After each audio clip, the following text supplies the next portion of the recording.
We are live. It's Empire State of Baseball for episode number 56 on this Monday, August the 7th, 2023, airing on Twitch, X, and YouTube, and powered by StreamYard. Tom's still not adjusted to.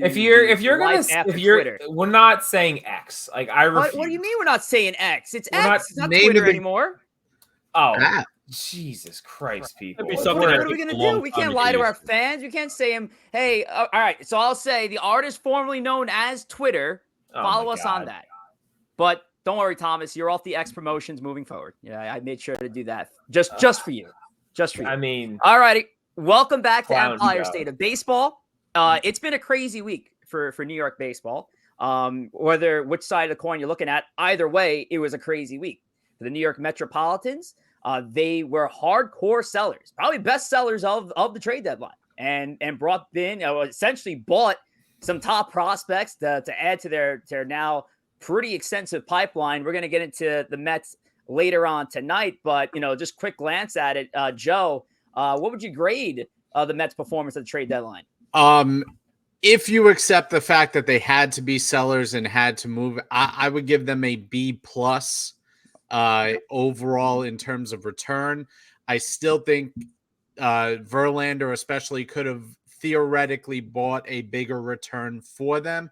However, given the fact that we don't know that, the Mets had bought at least basically 6 or 7 of their now top 10 prospects in this process and making their farm system highly, highly competitive. I mean, they're clearly now a top 10 farm system in the sport, and they have set the franchise up for the future. So I give it a solid B plus given the situation that they were in.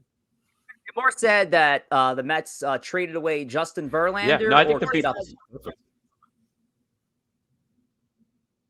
Oh, man. I'm a big Kate Upton guy. She was always a crush of me growing up, so it's upsetting to see her go. But I'm right there with Joe, though. I'm saying a B+. I think that's a solid grade. Granted, I would like them to get a little more pitching prospects. Yeah, but at the same time, whether you're building the farm through hitting, pitching, it doesn't matter because these are assets. These are assets for the future. Not all of these players they acquired will play for the New York Mets. I assume some of them will be traded at some point down the line for other players, such as pitching. So I'm not too worried about that piece of it. But overall, though, listen, from a Mets fan standpoint, at least it gave you something to look forward to. Maybe not this year, but it makes you look forward to the offseason. You got a lot of money off the books. Makes you look forward to 2-3 years from now with a lot of these kids. You took a low-end farm system, and now, like Joe said, could crack top 10 in some list. I'm very intrigued to see where they stand at season's end, but more to come on that. And we'll take a deep dive into the Mets later on tonight in the returning Queen's Gambit. Hopefully, I'm not on a 7-second delay. It took a little while for Corey to get that response in. Hopefully, that'll get corrected as the night goes on. We know we have some bad weather in the New York and New Jersey area, so expect technical difficulties. We'll preface it by saying that. Thomas, there's been a lot of technical, organizational difficulties on the Yankees side of the house. A lot of stuff to cover tonight. But I guess Carlos Rodon going down. Does this come at a surprise at this rate? I mean, a surprise. I mean, I guess kind of not. I think starting pitchers, and we're gonna get into Rodon more later. If they don't start the year, right, he was hurt at the beginning of the year. I just feel like they have such a hard uphill battle to climb to get back. They don't really ever get a real spring training. They do it through the minors, and it just doesn't seem like it's the same. And it just feels like a lost year. I don't know. The years are pretty much a lost year anyway. So am I going to be upset about Rodon being hurt? Yes, because he's on both my fantasy teams. So I have to put him back on the IL. So that's like a little frustrating. But that's probably why I'm most upset, honestly, because I think we're pretty done at this point. Well, you put Rodon on the IL, but I know Jonathan Hernandez might actually have a pickup for you to replace him with later on tonight. It is a pitcher, so we'll get into that on the corner. So here's the rest of the lineup card. We got the Bronx is burning. That's making a return. We're going to get into the Yankees and all of their issues over these last 7 days. It's been a whirlwind of bad news for Yankee fans. We're going to also head over to Guess the Graph. So we usually end things with the game of the night. We got Guest of Graph, and Tom's actually coming back with the Guest of Graph. He doesn't have any baseballs anymore over his right shoulder, but he does have tonight's autographed baseball. Then the Queen's Gambit also makes a return. We get into the Mets trades and how to assess these next 2 months for Mets baseball. They sent down Brett Beatty today, so we'll get into that later on tonight. And then the Fantasy Hot Corner from Jonathan Hernandez. He's not with us live tonight, but he did send a video of his pick, so we'll get into that later on tonight. You said because he's a coward? What? I didn't say that. Joe said that. I think that's what you said, Thomas. Well, Damn, Joe said say such a thing, man. I don't know why Joe would say it. I would never say that about my good friend John Hernandez. All right, well, you're not allowed to listen to any of John's fantasy advice ever again. All right, the Bronx is burning, and it certainly is. And if my co-host would allow me some time just to preface a rhetorical question first, because we're going to answer it in parts because there's so much that's gone wrong with the Yankees organization over the last 7 days. What is happening with the franchise?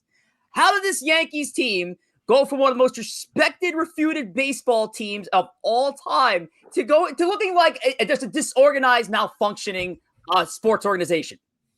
And that's my rhetorical question. So we'll answer that in parts.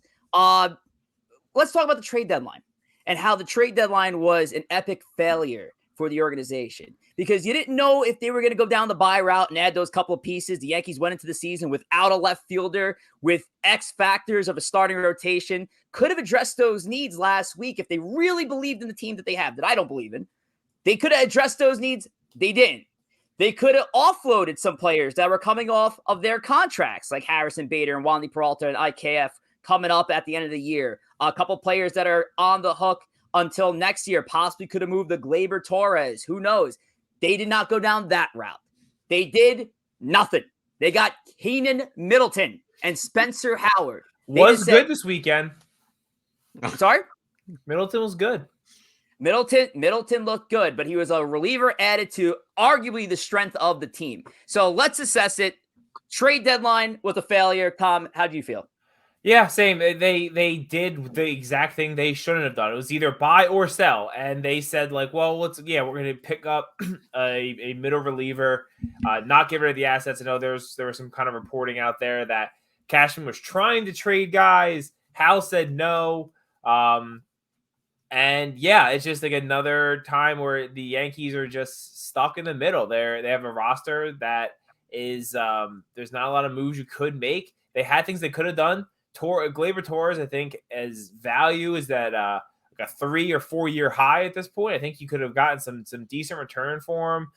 Some rentals could have got some decent return for him. You didn't, and you still don't have a left fielder. You haven't had a left fielder since Brett Gardner is the last left fielder for the Yankees, and he retired in 2020? That was year he played. They haven't had a left fielder since Brett Gardner. Last year. Yeah, they haven't had a left fielder since him. They've just been trotting out guys to play the biggest left field in baseball. Gallo was their last starting left fielder that they had. No, Benintendi, I guess, but Benintendi got hurt. The Yankees really had a starting left fielder in the last 365 days. I mean, it's pretty sad. Now, Tom, you mentioned the point, and this is what kind of epitomizes the dysfunction of the Yankees. You said that Cashman had some deals on the table, but Hal blocked them. I read that somewhere. Who knows when you see these rumors starting to get spread. I do think that I would believe that just for the fact that I think Hal he just seems like the Yankee brand doesn't sell kind of guy, and I do think that there's people in the front office that care that the Yankees are gonna hopefully have another season with a winning record. And I think that there's part of hey, we're not going to trade guys because we don't want to be a losing team. And how dumb that is, because who cares if you lose, 3 more games, but you could have really set yourself up better for the future. The Yankees front office and mindset on so many things, which you're more going to get into, is very broken. Yeah, the Yankees are kind of running the franchise right now like an NBA team does. That's kind of in that last playoff spot. They're never gonna get past. They're not in the last playoff spot. You're just out of the lottery pick. You can't improve because you can't be good in the lottery. You can never beat the teams ahead of you in the playoffs. They're like that 8th seed that is just kind of stuck right in between of being full blown rebuild and full blown going for it. I think that's off, and they made the ALCS last year. Like they're not, I think that fringe contributes, team. but listen, look, the Mets won 101 games last year. Look how quickly they pivoted. Now they're an extreme case, but it's same with the Cardinals. At some point, you have to know. I think what the Yankee front office and probably ownership got caught up in is, look, we've treaded water this whole time. We haven't had Judge. Rodon is still working his way back to health, which LOL, that ended today. And we have some pieces that we're going to get back that are going to strengthen our team. So we don't need to go out and add because we got these pieces coming back and we've treaded water without them. I think the Yankee ownership got caught up in that and thought that, okay, Judge can come back and mask a lot of the problems, which if Judge gets hot back to the bat he was before he got hurt, yes, absolutely. He can mask a lot of problems, but it's not enough to fix the flaws in this team. This team has a lot of flaws. It's gotten very old in a short period of time. It's got very highly paid players that are borderline immovable in Giancarlo Stanton, who has played better this past week, and DJ LeMahieu. And now they got an injury problem. They're without their first baseman. Donaldson's out. Rodon's out. I mean, they don't have enough depth to overcome it, and that's what the Yankees used to have, and they no longer have anymore. And they didn't go out to find some depth in order to supplement the guys coming back. Yeah, and I think or call a season, or just call 2023. Corey, you had a point. Sorry. Yeah, no, I was gonna say. I mean, listen. Whether the ownership, whether it was Hal that said that we don't want to do any trades, we don't want to be sellers, whether it was other people in the front office. Again, we're not in the office with them, so we can't say for certain. But if that's even true, then why did they give Brian Cashman a 4-year extension? If this is the guy that you're sticking with, ride or die, and Brian Cashman, and he wants to make these deals, why aren't you putting your faith in the GM that brought the Yankees one of their best eras of baseball in that late 90s, early 2000s era? He didn't, but yeah. But again, if you're putting your faith in Brian Cashman, why aren't you trusting him to bring in the players that he wants to bring? Sell off some assets, bring in some younger players. And again, I don't know if it's Hal or not real quick, but quick comparison between Hal and Cohen right now, between the Mets and Yankees. All right. Steve Cohen understands it's a lost season. All right. The season is lost. That money is dead money. He ate so much money, basically half the contracts on Scherzer and Verlander, full-on fire sale to at least get some value to help build for the future. So from that standpoint, I want an owner that's willing not only to spend that money, but willing to just put the trust in the front office. And we can have a whole debate, is Epler the GM of the future or not? But I at least respect the fact that he gave Epler free reign to bring players in and then also to ship them out when the season was lost. My only other thought between why there is a disagreement of between Cashman and Hal, maybe Hal Cashman was trying to make a couple of buy moves and Hal denied it because it would have gone over the luxury tax. And Hal wasn't willing to go into that threshold. I know they were trying to cut down, right, Thomas? They were, they were slightly over the one threshold that they could have gotten under with some trades, but that only would have saved Hal money at that point. The comp pick that you lose because of it, that was already out the window because you're over it. I think the season is when that happens. The Yankees front office feels to me like Brian Cashman feels like he's like a distant, like a cousin of the Yankees. Like he's family, so we're not going to kick him out, but we're not going to, not that I think he's like a genius, but we're not going to also just let him do whatever he wants. Like it's still Hal's team and Hal's going to run it and he's going to let his cousin do some stuff, but he's not going to embarrass him also by just firing him. He's been there for so long and they're not going to fire him. He's going to retire. He's not. Cashman's never going to be retired. You got to remember when Hal was growing up as a Yankee, he grew up being mentored by Brian Cashman. They were brothers, basically, more or less, and that's how they grew up. Cashman, he is never going to fire Cashman because he sees Cashman as Tom's like exactly right. It's not even a distant cousin. He sees Cashman as a brother to him. He sees them, but he doesn't respect him. I don't think he respects him like a brother. It's not. I don't think it's that. I think it has to do with the fact that the Yankees are Hal's primary income and resource, whereas other owners have other businesses that supplement it. I'm sure the Steinbrenners have other businesses, but their primary revenue driver is the Yankees. They are no longer an ownership group that can afford to make mistakes. And I think what Hal is trying to do is trying to have the best of both worlds. He doesn't want to rebuild because he doesn't want an empty ballpark. And he also has this idea that we're the Yankees. We don't do that. We don't rebuild. We don't reset. We don't sell players. We don't reset. That's a four-letter word in his vocabulary, and I don't think that's in the cards for him. I think he wants people in the ballpark, and especially now, he looked at what the Mets did. The baseball goes through the Yankees for the rest of the year. I think he understands that, and I think that the only way that they sell is if they are in complete disaster mode, which is sub 500 at the deadline. That's the only way. I'm going to move us off the trade deadline piece because there's so much we could talk about there, and move on to the next big thing. And Tom and I kind of talked about it last week when we went live on Instagram, and it was the Domingo Germán situation.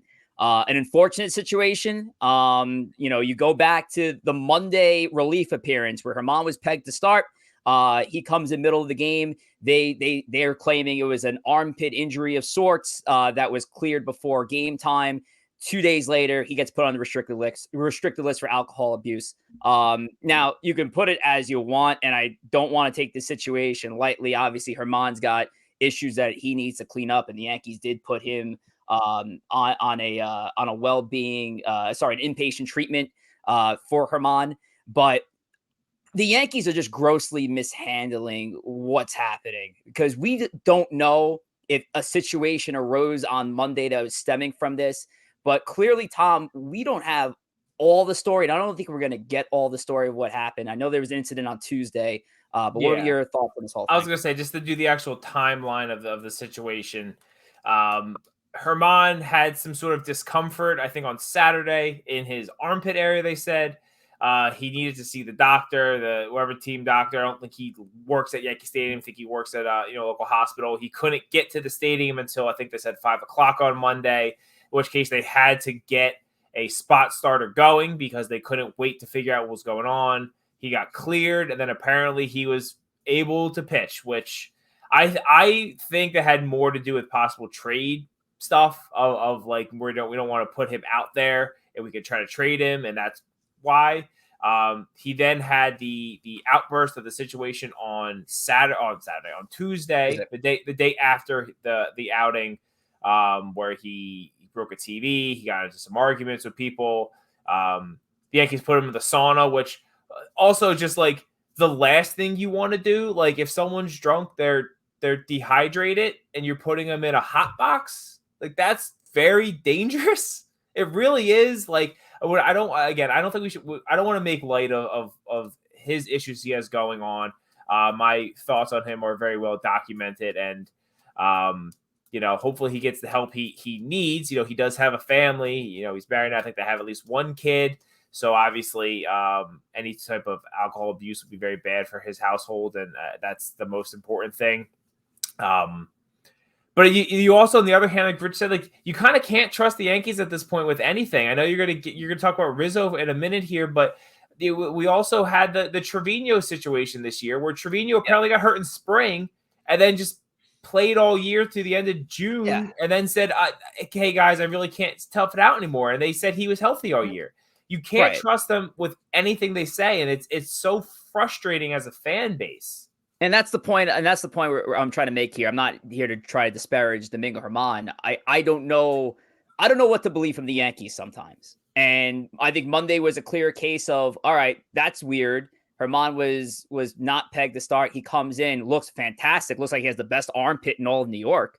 But then 2 days later, gets put on the restricted list. And it's connected to something that we didn't even have on the table. So I don't know what there is to believe here, Joe. I mean, are we seeing this? Are you seeing this differently? I don't believe them for 1 second that he was late due to a hospital appointment. I mean, when he came in, he wasn't late due to a hospital appointment. He was at the ballpark. The specialist or whoever needed to see him couldn't get there. Regardless, I don't buy that I don't buy that for a second. He was scruffy looking. He wasn't clean shaven. We know that's a no-no. I have a suspicion that there was other stuff going on, and similar to Tuesday, that he had an issue that put him in a compromised position to start. Listen, we don't know that. We're not in the clubhouse, obviously, but just reading the tea leaves, if you're waiting for a doctor, that doesn't preclude you from putting yourself together, making yourself clean shaven, and doing what you have to do to represent the ball club. So to me, that sends up a red flag right there. And then the fact that it was the following day that they went on a tirade. I'm guessing it was behavioral Monday. I think it was behavioral. Boom put him out in the bullpen as a punishment and said, listen, I don't care what state you're in, you're going to pitch, and whenever you're ready, we're bringing you in the ball game, and that's it. And we're going to pitch you until we feel like you're done. So, listen, obviously, not to make light of the alcohol problems and the alcohol abuse, you hope the guy gets help. You hope the guy can turn his life around, because it's been a real bumpy road. And listen, at the end of the day, if you can change yourself for the better and get yourself the help you need, that benefits everybody. But at this particular point in Herman, he is a liability. Even on the times that he can pitch well, he's still a liability to this team. I think he's thrown his last pitch as a Yankee. I don't think he will be back next year. That's why I don't think he had like an alcohol thing on Monday, because the Yankees at this point, he was on the last, the last bit of good graces. If he showed up in that sort of state, I don't think I think they would have at that point said, you're done. I don't think they would have gone through a whole thing and to get him out to pitch just to get 5 innings out of the guy. I think that doesn't make sense. But it doesn't make sense to me that you call a doctor, and we'll get Corey in here in a second. It doesn't make sense to me that you call a doctor in to check. The doctor says he's okay, and he pitches the same day. Why wouldn't he just? I don't know. I think that's why I think there's something. That's why I think there could have been something trade deadline related. This feels like a Matt Harvey situation where it was an all night thing, late to the ballpark, not in a state to that a professional athlete should be in when he arrived at the ballpark. Again, speculation on my part, but I felt like I've seen that story before, and I felt like we saw it as Met fans with Harvey when he did that.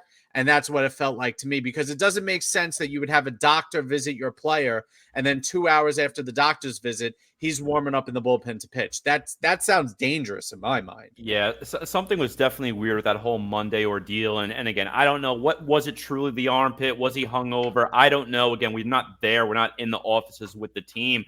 But I saw a post on Twitter today, and I want to call this out because I think it's a great example. And again, a prelude to what I'm about to say. I hope Herman finds a way to turn it around. He's had an issue with substance abuse now, with alcohol, violence. I mean, he had an 81-game suspension just a few years ago for domestic abuse. He now had the clubhouse incident just last week. So definitely an anger issue there, an alcohol issue there. I hope he gets it turned around, and I hope he comes back and does have a stable career, even though it's likely not going to be with the Yankees. But I saw a post on Twitter today, and it was mentioning who is a player that you've watched that is the definition of wasted talent. Domingo Herman, arguably in present day, is a perfect example of that. This is a guy we just saw about a month ago. What was it? The end of June, had a perfect game. I mean, the guy clearly has the stuff. He's a guy that can go out there and pitch a shutout or get shelled or have an absolute incident that gets him suspended. So you don't know what you're going to get with this guy. I really do hope he turns it around for him, not only for his career, but for himself, because he clearly has issues there. But this is such a talented arm that when everything is clicking is just as good as any arm in the league.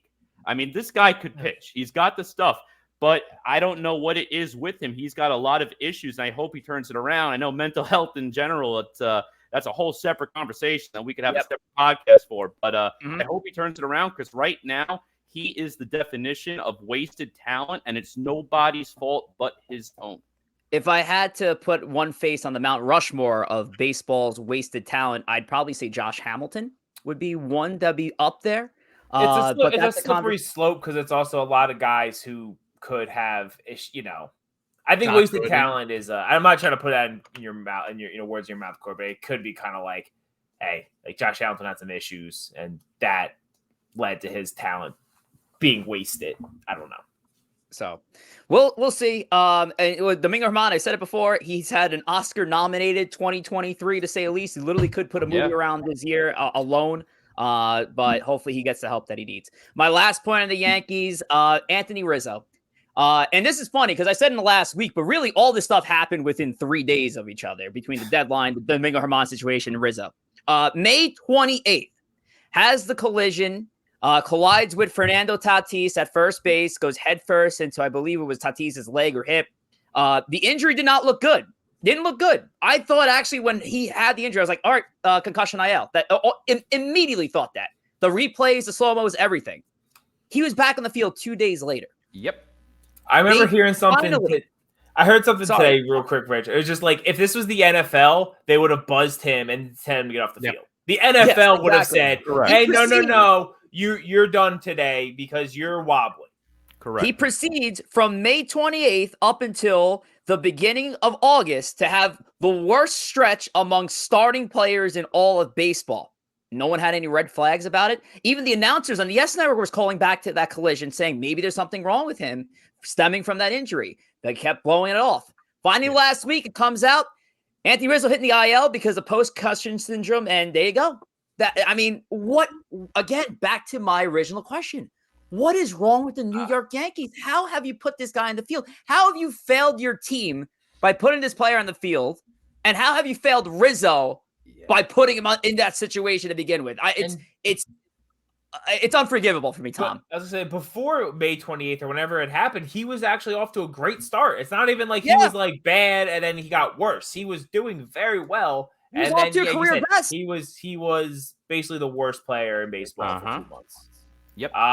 Yeah, I don't know. It's again, you can't trust what the Yankees say. The concussion stuff is tough because it's not like a bum ankle where you could say, oh, you're not running right. I could see it. I'm sure they went through some tests when it happened, but if Rizzo then says I'm fine, and I don't know, I guess you're not following up or whatever. I think testing for concussions can be difficult, but yeah, it seems so obvious. Like, hey, something's not right here. Like you're again off to a great start, and then you're the worst player in baseball, a guy who has been a great player for a decade. Another just black eye on the team at this point. Exactly. In this game, I haven't watched every Yankee game this year. Again, I'm a Met fan, but I do watch the Yankees from time to time.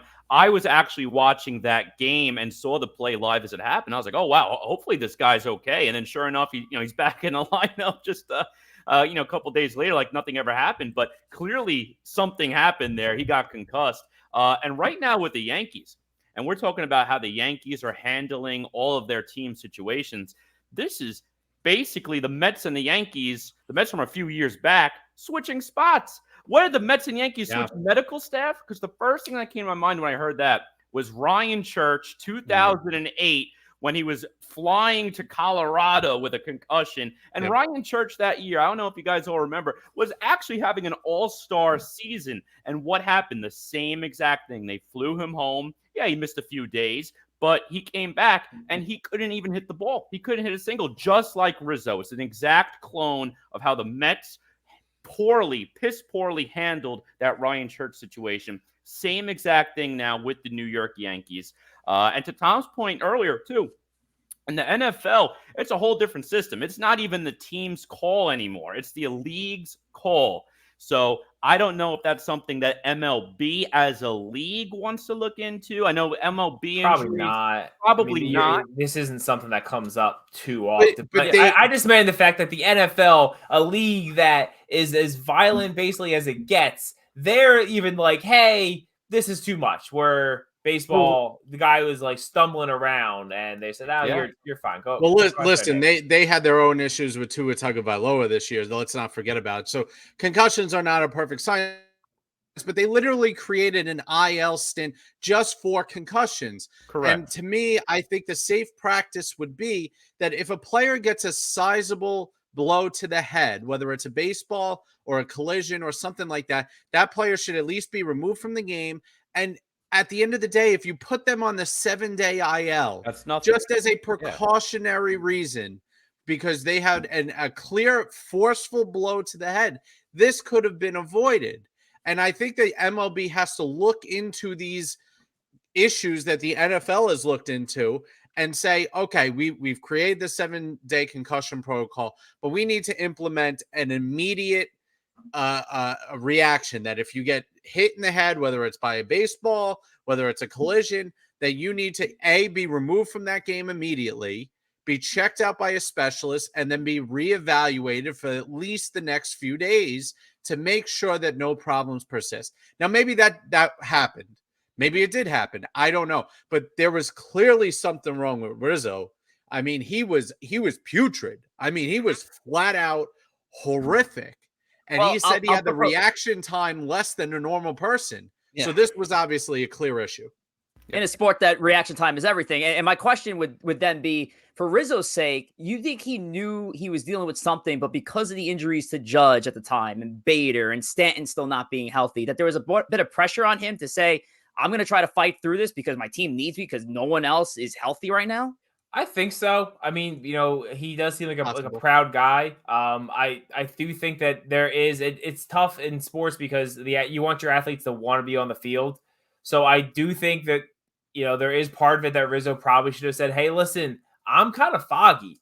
Now listen, if it ever came out that he said that to Yankee, medical staff, like I'm foggy. I know I read something today that he said he felt like when he would wake up some days, he had a hangover, but he hadn't drank the day before. Like he clearly was like in it. If he's telling people that and they're just like, no, it's fine, then that is a huge issue. And that's something that MLB should investigate. And sanctions and whatever suspensions need to happen because of it, go ahead. Because you can't have that in in professional sports. I think it's also part of the thing when you have an injury or you have something that lingers for a while. I think if anybody here has ever had COVID and a 2-week COVID stint, you kind of by the 7th or 8th day, you kind of forget what feeling good feels like because you feel better a little bit each day. And then you wake up one day 2 or 3 weeks later and the congestion's gone and everything. And you finally like, man, I haven't been right in a few weeks. And, it might be one of these things with Rizzo where it's like, okay, he felt awful the first week or so, but he was progressively getting better. And he probably got to a point where it was just like, it was still there, where it was still lingering to the point where he probably just forgot what it was like to feel normal, and that's a big thing. I don't know. I think the medical staff also, need to analyze his situation a little more. I mean, his drop off was so dramatic that you had to point out to the fact that this is just not a slump after, a hot streak. There's something wrong here. We see it on live TV when we see a player getting pulled out of the game or get talked to by the trainer. From the live eye, we don't even notice what actually happened, but these guys are so good at their job. I'm talking about the medical professionals that they pick it up instantaneously and are out there trying to talk their player out of the game. And I don't know what happened in the last 2 months. Where was the medical team looking at this situation saying, maybe there is something really wrong here? And it didn't have to take this long. Yeah. I don't know. It's very questionable, and there's going to be more about it that I'm sure comes out within the next few weeks, and we'll touch on it when we get there. But we do have to move the show along and touch on YouTube. Joe, what's happening on YouTube? All right, we are now airing live on YouTube. You can find us there, Empire State of Baseball. All our episodes, post-game recaps, and best of clips are there, including our interviews with both Homer Bush and Pat McCarthy. You can find them there. Just go to our page, hit the like button, share and subscribe it, and follow us for new content weekly. Yes, sir. Thomas is back with Guess the Graph. Tom, let's get that ball up here. Why not? Here we go. All right. So the first thing I will tell you guys is this is not a former Yankee or a former Met. So I'm just putting it out there. Okay. It's a well-known player. So I'm not, this is not some random guy. I guess technically it's a random guy, but not a former Yankee, not a former Met. Someone though you're all going to say, you guys are all familiar with. Yankee or Very interesting. I like the changeup. Then the white dot is this player's number, so I whited it out. So that's Gotcha. what the Okay. dot's for. Makes sense. Is this an active player? No. Okay. That'll be all I'll ask. Well, and you have a couple other clues we can go through, but you kind of want to see if we can. That looks like is that Sweeney? Mike Sweeney? Not a bad guess. It's not Mike Sweeney.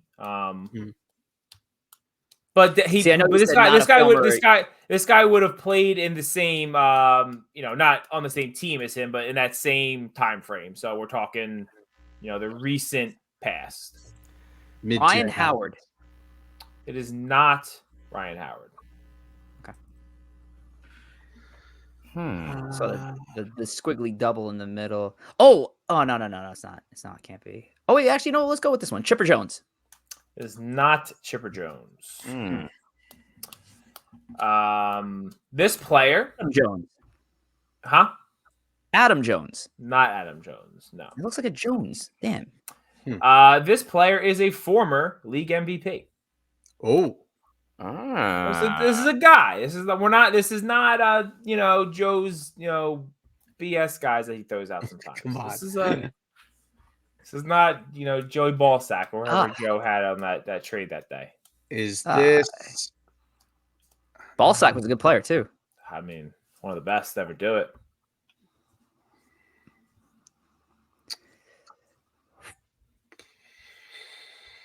MVP. That's actually probably throwing me off more than anything. It's not Jimmy Rollins. It is Jimmy Rollins. Oh. It is Jimmy. Damn it. Jimmy Rollins. J-roll. The last guess was going to say he was, a big time rival of one of our teams. I was going to say, is there some sort of connection there? Okay. Yeah. Well, there's the updated standings. Joe is now really improving that lead here. He's up to 13.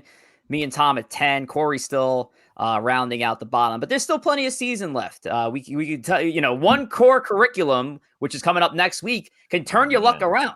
Yeah, I mean, there's a lot of questions and answers, a lot of points there, so you never know. Yeah. All right, good stuff, Joe. Adding on to the lead there, Jimmy Rollins. Did you meet Jimmy, Tom? Is that how you got the ball?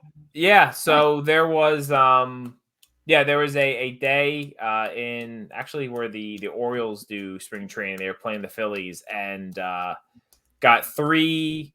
I don't want whatever ruin fewer guess the graphs. In like a 5-minute span, got Jimmy Rollins autograph, Bobby Abreu, and Ryan Howard. They just nice. like kind of walked right by, and it was just like boom, boom, boom. Mm-hmm. Pretty cool. Star players too. That's pretty good lineup there. Yeah, it was just like they just all kind of walked by. Weird thing about not weird thing, it's like a good thing. The Phillies have like a thing down in spring training where I swear it comes from their ownership that tells that like you have to sign autographs for people, like you have to engage with the fans because they are always the most like fan friendly players that I've ever seen down there. They always will like make time, and a lot of players do anyway, but like the Phillies more than any other team. This wasn't even at the Phillies facility. It was in Sarasota where the Orioles are. So shout out to the Phillies. Shout out to the Phillies. All righty. All right. So good stuff there. Guess the graph. Now guess the graphs. If you want to go back in time and look at some our former guess the graphs over the last few months, you can go check it out on Instagram. Corey. Yeah, go ahead. Follow us on Instagram at Empire State of Baseball. And you could also follow us individually. Myself at Corey Favs, Joe at JR Pugs, Rich at Rich J Rivera, and Tom at T Wospil on Instagram. In addition, you'll find post-game recaps. You'll find shorts. You'll find it all. So go ahead and follow us at Empire State of Baseball. I was going to ask you guys like 3 minutes ago, Yankees have bases loaded, nobody out. How many runs did they score? And the answer was 0. Yep. Well, good. I have that's Dylan a Mets Cease staple usually. in his final appearance on my fantasy team today against the White Sox, as he just traded him before our deadline. So good stuff. Go Cease, and then not go Cease after the fact. All right, Queen's Gambit. Let's get into the Mets. Now, we did allude earlier today to talk about the Mets trade deadline approach and how Billy Epler did essentially bring in prospects to fill up that farm system. I'm lucky enough to go catch the Somerset Patriots tomorrow as they play the Rumble Pony. So I'll see a couple of these players in the ballpark. But Corey Favs, out of the new prospects added to the Mets pipeline, who are you the most excited for? Oh, I definitely got to go with Acuna here. And I mean, we talked about it a little bit last week, too, on the show. And anytime, and again, it's his brother, so he's only going to say good things about his brother. But to have the undisputed NL MVP say that his brother seems more talented than he was at his own age, at the same age, definitely makes me excited.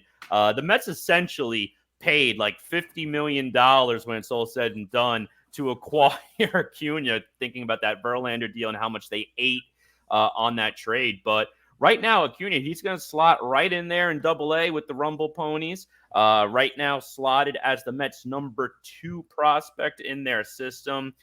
Just 21 years old. ETA is next season. So I'm very excited with Acuna. That particular deal, I know there were some rumors too. I know I said Verlander, but it was Scherzer. My apologies. Same thing. They ate about basically $50 million for a top 2 prospect. But again, there was talks too. Could they get another player in that deal? It ended up just being Acuna, but I'll take it. You trade a guy who had basically a 4 ERA with this team, getting a lot of money, who continue to underperform in the biggest spots, dating back to last season at the end of the stretch in September and into the playoffs. And you got a possible future starting second baseman for your big league club, one who's very talented. So I'm very happy with that Acuna trade. And there's a lot of trades the Mets made. I mean, we look at the top 10 list, and we'll hand it over to Joe to get his perspective in a second here too. But depending on which list you look at, the rankings might be slightly different. I'm just going off of the basic MLB.com one right now. You got Acuna that you add in there, Gilbert, Clifford, Marco Vargas. Right off the rip, that's 4 new players in your top 10, including 2 of your new top 5. So I'm very happy with the deadline so far in both Verlander and Scherzer, shipping them out to get some of these top 5 prospects. I'm all for it. Yeah, I'm actually, I'll be a little different. I'm actually more excited for Drew Gilbert. The Mets have not had a top outfield prospect since Michael Conforto came up. Nimmo was kind of an under the radar kind of guy. The Mets are terribly, terribly lacking up until this trade deadline of outfield talent. Their best outfield prospect was Alex Ramirez, and he was in single A. So this was much needed infusion of talent with him and Ryan Clifford. And a lot of scouts actually say that Clifford has a higher floor and a potential higher ceiling than Gilbert does. But Gilbert right now is the more advanced player. This is a guy who played in the College World Series with the Tennessee Volunteers. He had big home runs, big moment kid, excitable guy, has a ton of energy. So I'm actually looking forward to seeing Gilbert. He is the closest, I think, to the major leagues. And because of his position, he's going to have the least resistance to get there on this as currently constructed Mets roster. I saw a very interesting transaction today that I actually brought to you guys' attention with the option of Brett Beatty. Now you're looking at the last 2 months of the season. The season's a wash. The Mets would need a miracle to even come back into the wild card at this rate. Beatty struggled over the last few weeks. If you've seen on Instagram on our New York Strike Exchange, he's been a bear. He's been a bear for a few weeks now. Yep. But they optioned Beatty for former major league players. It's not like they switched him out for the very hyped Ronnie Mauricio, which many thought would be up after the trade deadline. But I'm a little surprised even that Beatty got sent down when the Mets are out of it. So what were you guys' thoughts on that move made by the Mets today? I'm a little surprised. Listen, at the end of the day, and we talked about this at Volpe at the beginning of the year, as long as your struggles aren't being brought to a mental level, as long as you're not bringing your struggles at the plate into the field with you, as long as you're not bringing your fielding struggles to the plate with you. There's rumors lately that Beatty has been doing that he has mentally, he wasn't prepared for the mental strain that being in the big leagues causes. And this goes back to my conversation earlier in the year when everybody was criticizing Buck for not playing the kids every single day. Listen, when you get called to the big leagues, it is a different animal than being in the minors, than playing in front of 5,000 fans. Now you're playing in front of 25,000 fans. It's different. The preparation is different. The season is longer. The breaks are shorter. Everything about it is different. And if you are not prepared for it, some players aren't, and there are plenty of players that have been called up and sent down in their time. If you're not prepared for it, it can take its toll on you, especially in the dog days of summer when the minor league seasons are getting ready to wind down. The major league season is getting ready for its stretch run. Mm-hmm. So for me, I'm a little surprised. I would have rather seen him take 2 or 3 days off a week, have more of a platoon role, have time for him to reflect on his games at the big league level with veterans around him. But at the same time, if the Mets are seeing something in his daily mental approach at the ballpark, I can't blame them for making this move. No, I don't think it hurts his future development. No, I don't think it means he's going to be a bad prospect. It's just, unfortunately, the game of baseball. Sometimes guys get sent down, they come back, and they get more chances. Yeah, and looking at Brett Beatty's numbers lately, I mean, you want to talk about being bearish, and like Rich mentioned, he's been a bear on our list for quite some time. He hasn't had a hit since July 30th. He hasn't had a home run since July 19th. So we're not talking about a guy that's struggling. He's really struggling. And looking from July 21st, essentially to now, his average has dropped more than 20 points. He's not getting on base. I forget which game it was, but he made a pretty bad error that led to a few runs sometime last week. If this was a Mets playoff run and they were in the middle of the chase, it's an absolute no-brainer. You said send him down, let him play every day, reset, and then maybe you're bringing him in September. Since the Mets are clearly out of it, I know a lot of the fans, myself included, do want to see the kids play every day. We don't really want to see some of these no-name guys and reject. I don't want to say reject, but reject type players, guys who haven't been able to stick with the big league club in a while.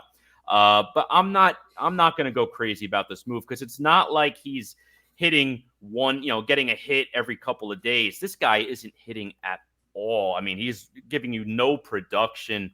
So if you send him down for a few weeks, send him down for a few weeks. He'll be back up. He's going to be back up in September. There's no doubt about it. Unless he continues to do this bad in AAA, in which case maybe they shut him down for, I don't know, maybe he needs to do a darkness retreat like Aaron Rodgers. But he's been so putrid right now. Let him go down for a few weeks. Let him get that mental reset. Call him back up September 1st. And, let's see what he goes down the stretch. Yeah, and I think the last piece I want to mention, while we have a couple minutes here, Ronnie Mauricio. Now, Ronnie Mauricio, I saw the numbers before, 289 batting average. I think he's got over 15 plus home runs this year, possibly more. Mauricio has been highly talked about from the media as a potential player that you should have seen up probably by now. What is the holdup with Mauricio right now?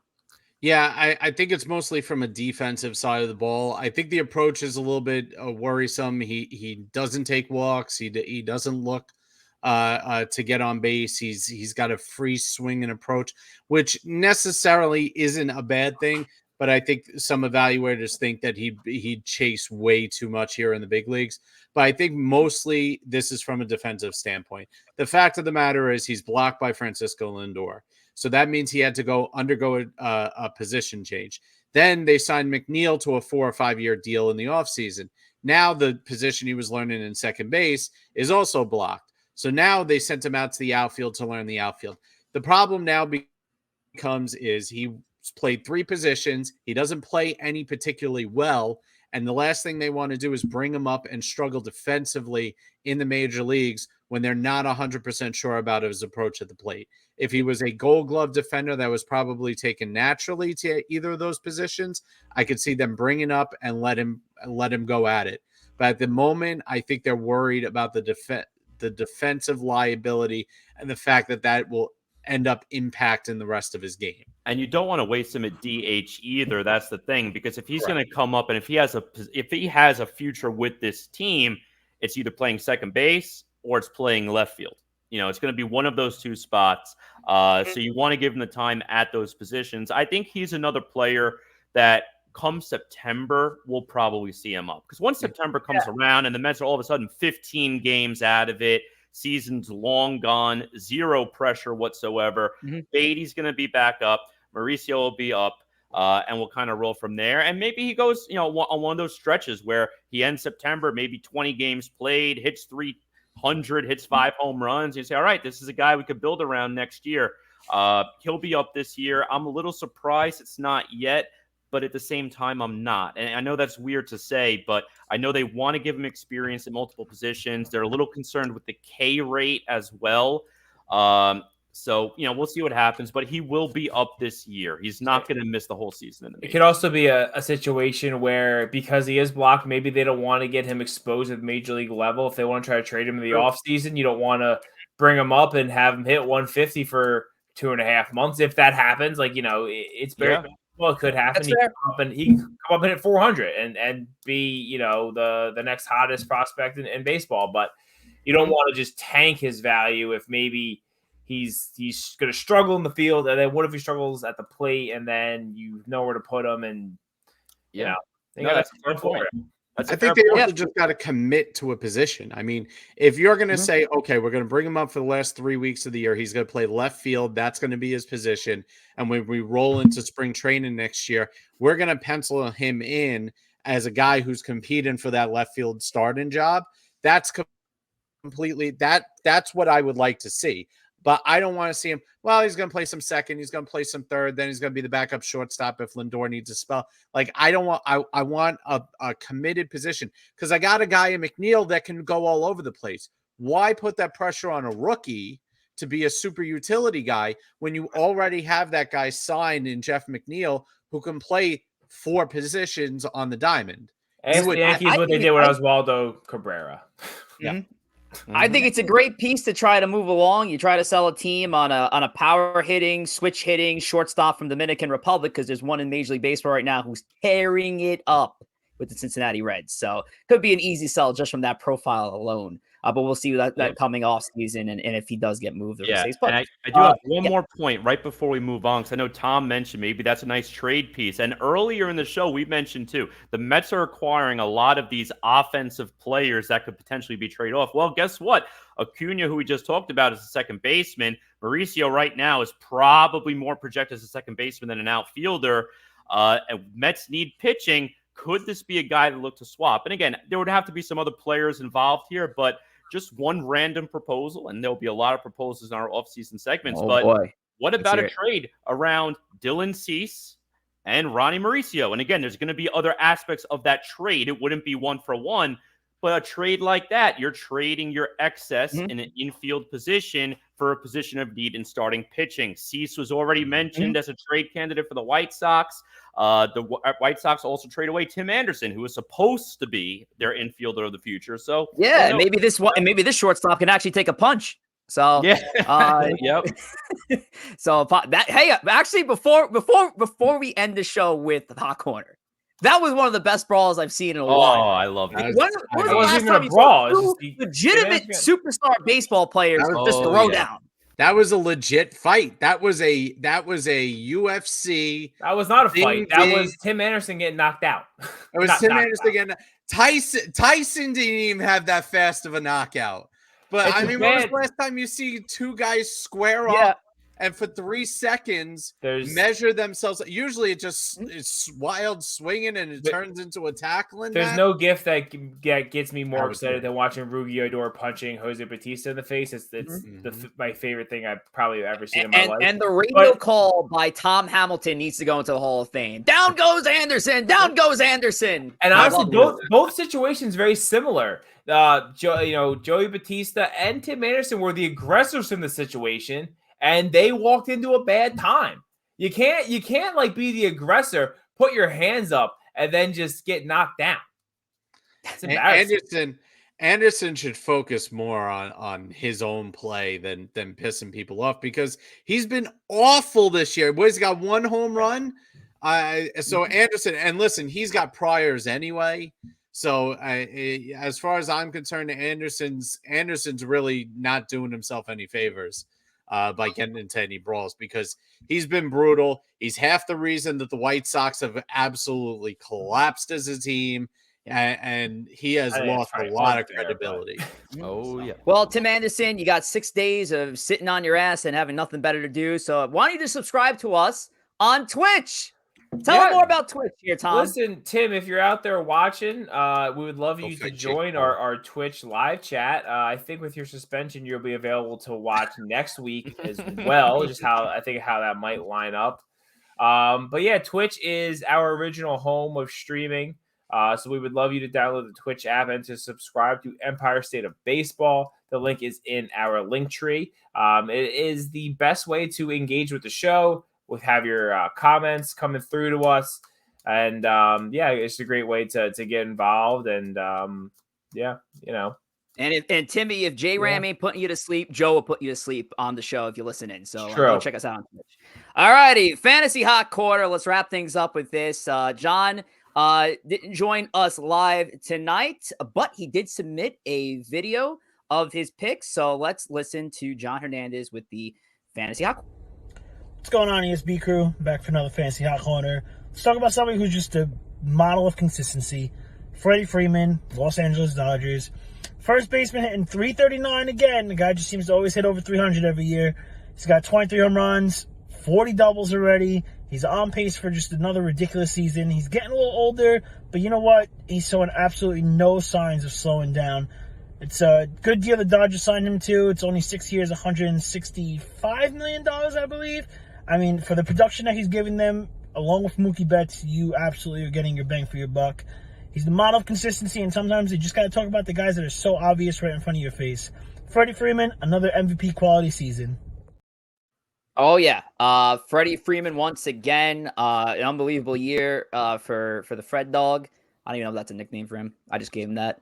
But Freeman looked great this year, man. And again, adding to that Dodgers stock lineup, it was such a great signing for them. A lot of criticism went to the Braves' way for letting Freeman go, but they also since replaced him with a great first baseman as well, Matt Olson. What's your thoughts on Freddie Freeman there, Corey Favs? Listen, I'm a big Freddie Freeman guy, and even when he was a Brave, he killed the Mets, always killed the Mets, but I actually liked him as a player. He wasn't a rival that I legitimately hated. Good guy. Sometimes you see him joking around there. So I'm cool with Freddie Freeman. And from a fantasy standpoint, I absolutely love him. I know me and the Chooch have him in our ESPN league with a bunch of the guys. So he's a staple on our team, keeper for several years. So I love Freddie Freeman.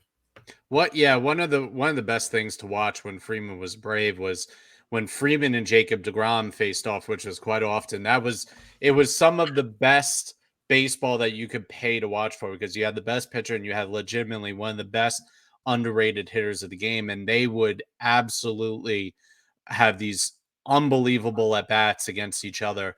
He always spoke very highly of Jake, and he was always a class act. He's not one of those guys that's naming his daughter Shay to piss off Met fans, but great guy. He's going to be a Hall of Famer. I mean, He is the epitome of a Hall of Fame first baseman, in my opinion. I think he's better than guys like Joey Votto, to be honest with you. I think he is the best first baseman of his era, as right after that Pujols era. No, I don't like that he wears his pants really high. I don't know if anyone else ever noticed that. Freddie Freeman wears his pants really high. I feel like he wears it above his belt, like above his belly button. That's always upset me a little bit.